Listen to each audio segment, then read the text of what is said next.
était impossible de contrôler tout le monde. La clé, c'était de conserver son anonymat. Or, celui-ci était désormais menacé. Pourquoi les gens du renseignement de Berlin activaient-ils le code aujourd'hui? Que signifiait information contradictoire? Elle rangea sa petite mansarde, posa les tasses à thé sur un plateau rond en bois, mit la literie en ordre. La première chose à faire était de voir son officier traitant, le seul en qui elle ait confiance. Si quelqu'un savait pourquoi rendez-vous 1 était mis en œuvre, c'était lui. Dans la salle de bain, elle revêtit un chemisier blanc, un cardigan en laine d'agneau et un blouson en daim bleu. Elle s'examina dans le miroir. Elle avait le teint blême. Londres exerçait cet effet sur les gens. Dans l'appartement du rez-de-chaussée, elle entendait Mrs. Hurst, la logeuse, s'adresser avec émotion à son voisin. Tout le monde avait entendu la déflagration. Personne ne savait à quoi elle était due, ni d'où elle venait. La ville devait frémir de rumeurs. La bataille d'Angleterre était-elle entrée dans une nouvelle phase? Cassandra sentit que l'automne approchait. Les arbres battus par les vents se découpaient sur le ciel. Elle se glissa dans une cabine téléphonique pour appeler son officier traitant et convint en mots codés de le retrouver à l'endroit décidé.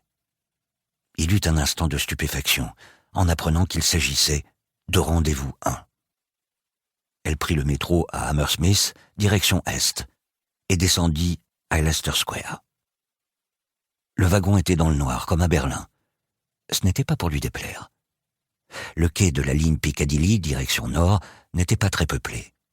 Des soldats en uniforme, des infirmières et des bénévoles du Fanny, une organisation caritative britannique exclusivement féminine, rentrant chez elle, une bande de jeunes hommes bruyants qui flirtaient avec des jeunes femmes acnéiques et trop maquillées. Pas assez de monde pour risquer d'être entendu, mais suffisamment pour que personne ne s'étonne de les voir s'asseoir sur le même banc. Parfait.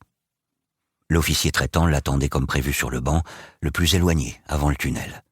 Il tenait devant lui un exemplaire du Times, et elle distinguait seulement son chapeau au-dessus du journal.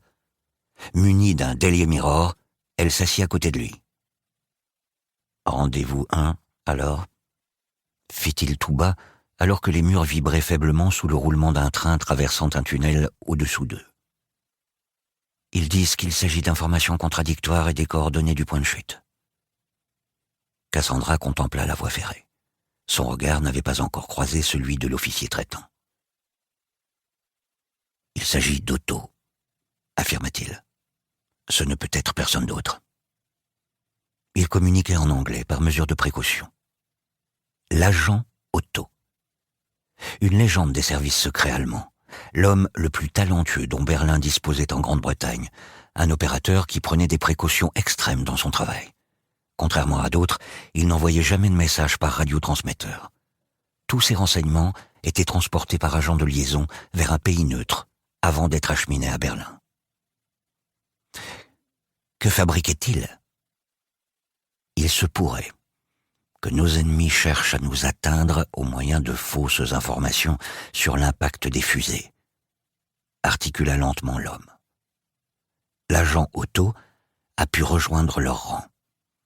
Rends-toi à son appartement pour découvrir ce qu'il sait. Si cela contredit tes conclusions, il faudra le neutraliser. Je n'ai pas les coordonnées du point de chute et je ne sais pas où il habite. L'officier traitant sortit de sa poche un jeu de clés et le fit cliqueter. Une attache en plastique est fixée à cet anneau. Sur le papier à l'intérieur sont inscrites les coordonnées cartographiques à envoyer à Berlin. 51.573-0.010-910, lut Cassandra. Ces clés sont celles de l'appartement d'Otto. La plus petite ouvre la porte de service qui donne sur la cuisine. L'adresse est 17 Finsbury Park Road.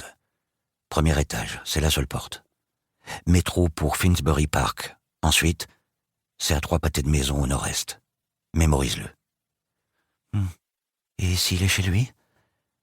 Sous le journal apparut une montre de sport. Otto n'est pas chez lui, il est près de 20 heures. D'ici ton arrivée, il sera parti pour un rendez-vous avec toi.